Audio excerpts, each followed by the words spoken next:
Ökonomen, Verbände und Unternehmen erwarten schwierige Zeiten für die ohnehin angeschlagene deutsche Wirtschaft, nachdem nun Donald Trump die Macht in den USA übernommen hat.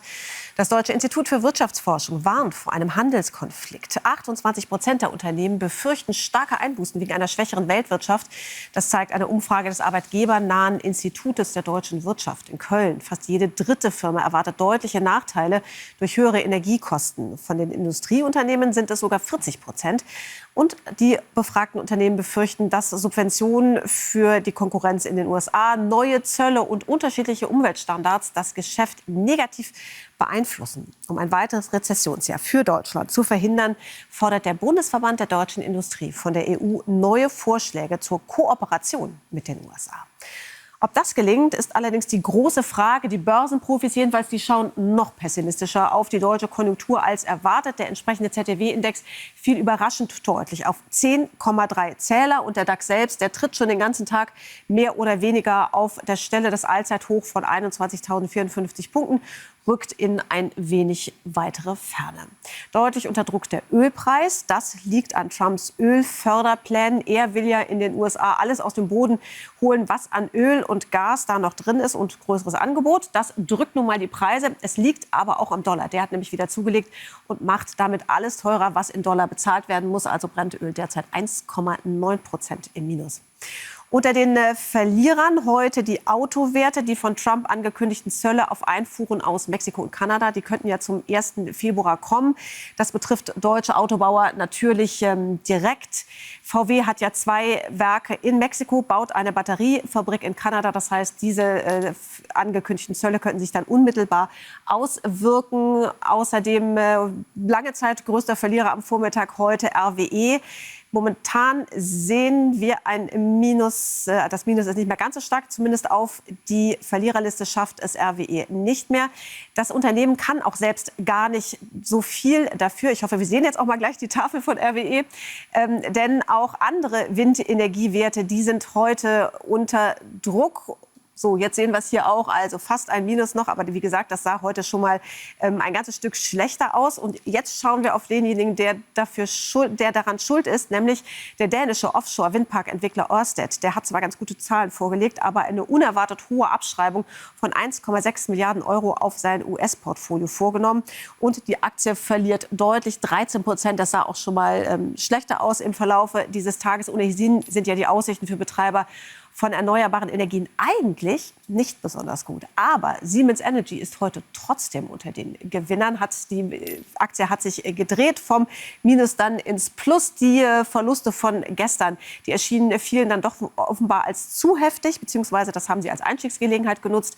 Und ganz oben aber schon den ganzen Tag Siemens Healthineers, DJ Research, beziehungsweise die Bank of America hat das Kursziel erhöht von 60 auf 66 Euro. Die Aktie damit natürlich auf Kaufen gesetzt. Und das überzeugt momentan viele. Wir schauen nach Davos auf dem Jahrestreffen des Weltwirtschaftsforums dort. Da werden heute Bundeskanzler Scholz und Unionskanzlerkandidat Friedrich Merz reden. Interessant wird, wie beide auf den Amtsbeginn und die Antrittsrede von Donald Trump als US-Präsident reagieren. Merz macht sich ja Hoffnungen auf einen Sieg bei der Bundestagswahl. Der will sich zudem einem internationalen Wirtschaftspublikum präsentieren. Am Vormittag haben schon EU-Kommissionspräsidentin Ursula von der Leyen und Chinas stellvertretender Ministerpräsident gesprochen. Der ukrainische Präsident Volodymyr Zelensky, der ist für diesen Nachmittag angekündigt. Für uns in Davos mit dabei ist Dietmar Deffner. Dietmar, wie ist denn die Stimmung dort nach der Antrittsrede Trumps? Der will ja die Globalisierung zurückdrehen, den freien Handel ebenfalls und auch internationale Kooperation. Also eigentlich alles das, wofür Davos ja steht.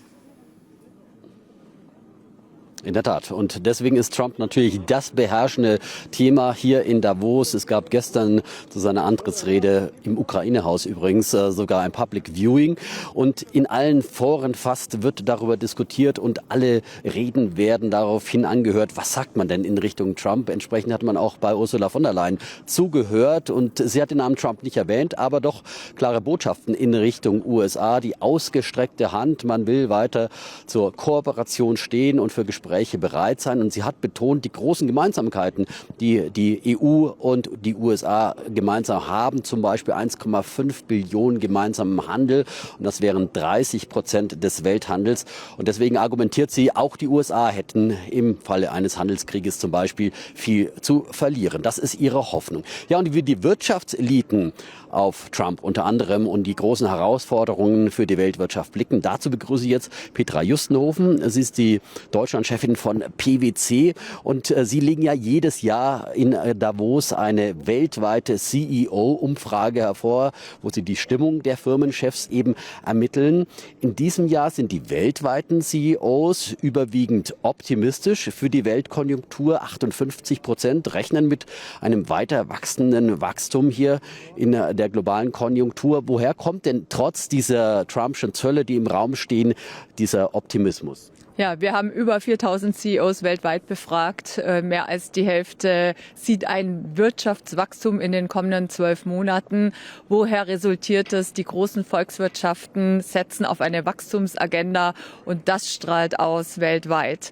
Zum Bild gehört aber auch, dass ein Wachstum 2025 nicht unbedingt bedeutet, dass das Geschäftsmodell auch die nächsten 10 Jahre hält. Alle CEOs sind sich der Tatsache bewusst, dass die Welt im Umbruch ist und die Geschäftsmodelle auf dem Prüfstand stehen.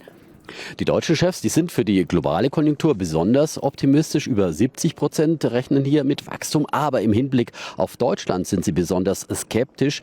Hier rechnen 56% damit, dass es zu einer schrumpfenden Wirtschaft kommt. Das hieße also das 3. Rezessionsjahr in Folge. Warum sind die deutschen Chefs denn hier so pessimistisch? Ja, die Stimmung in den deutschen Chefetagen bleibt eingetrübt. 3. Rezessionsjahr in Folge. 40% rechnen mit Stellenabbau in den nächsten 12 Monaten. Und jeder Vierte überdenkt das Geschäftsmodell. Der Grund dafür ist bekannt. Die deutsche Dreifaltigkeit von günstige Energie aus Russland, Sicherheit aus Amerika und ein schier unendlicher Absatzmarkt in China gehört der Vergangenheit an. Hier gilt es, das Modell Made in Germany neu zu erfinden. Könnte die Bundestagswahl daran etwas ändern? Ja, in diesem Moment des Aufbruchs gibt es laute Stimmen in Richtung Innovations- und Wachstumsagenda, die das deutsche Unternehmertum unterstützen. Und wie reagieren denn die deutschen Chefs auf die drohenden Zölle durch Trump? Die CEOs denken in Szenarien. Ein Szenario, und das zeigt unser Survey, ist Investitionen in Richtung USA. Mehr als 50% der deutschen CEOs sehen die USA als ihr Top-Investitionsland. Sagt Petra Justenhofen. Vielen Dank für die Einschätzung hier in Davos und damit zurück nach Berlin. Dietmar, wir sprechen uns spätestens heute Abend noch einmal wieder nochmal mit einem neuen Stimmungsbild. Und wir sind gespannt auch, wie dann der Auftritt von Olaf Scholz angekommen ist. Danke dir, bis später.